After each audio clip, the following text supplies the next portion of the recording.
In this video we're gonna try to repair a shaft I broke.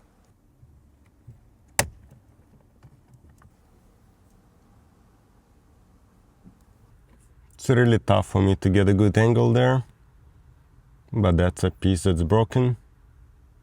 That's other side. So I'm gonna try to fix that. Again, it's gonna be pretty much impossible for me to record the repair just because viewing angle there is just horrible. Slide this plastic tab towards you and push that plastic shaft. And I'm gonna insert this into the air box. It'll give me some room there to put more JB weld on.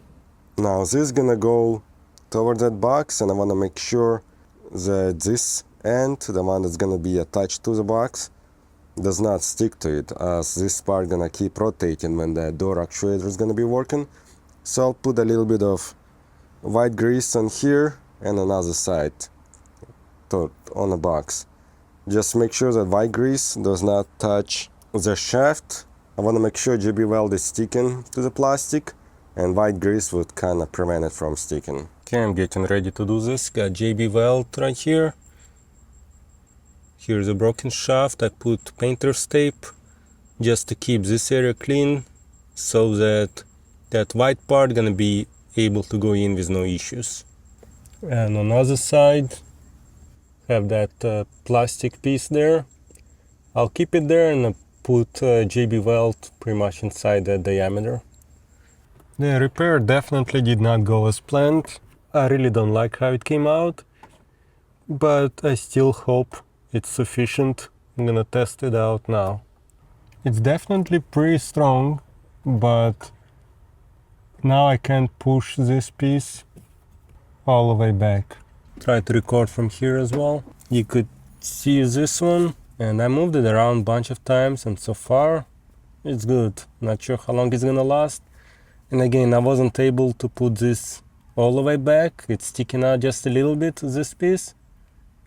Now I'm gonna try to insert blender actuator and see if it's gonna work, which I really hope it will. Okay, I put it on. It looks good.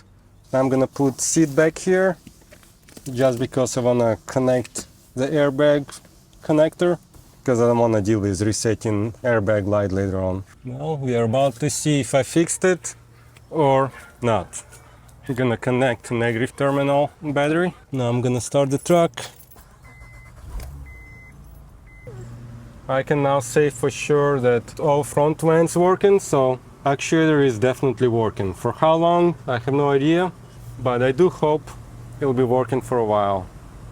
Now I'm switching the modes now, and I can see that it is still working, still switching.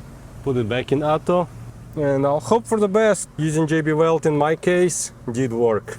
I looked at how much it would cost to fix it permanently correctly. I would have to replace the whole assembly, and it cost new about $400.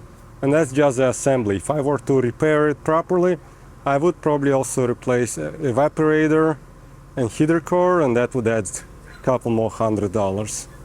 I'll keep driving like this probably for a couple weeks just to make sure it is working. Hopefully that shaft gonna hold still. 3 to 4 months come by, and actuator still working great. Vehicle been used about every day or every other day, and again, no issues. What I said earlier in the video that things didn't go as planned was using white grease didn't work out, just because it's very tough to get to. And when I used white grease, it went over on the shaft as well, so I had to wipe down the shaft, clear it, and then use JB weld. So my advice, still use those plastic rings, but don't use anything else, just JB weld. And that should work. Definitely remove the seat, just so that you have better access. You might also remove the heater, other stuff from here for better access, but in my case, I just needed to have glove box off and the seat off. If you have any questions, let me know. I'll try to reply as soon as I can. I'll provide Amazon affiliate links for parts and tools I used to get this repair done. Thanks for watching. See you next time.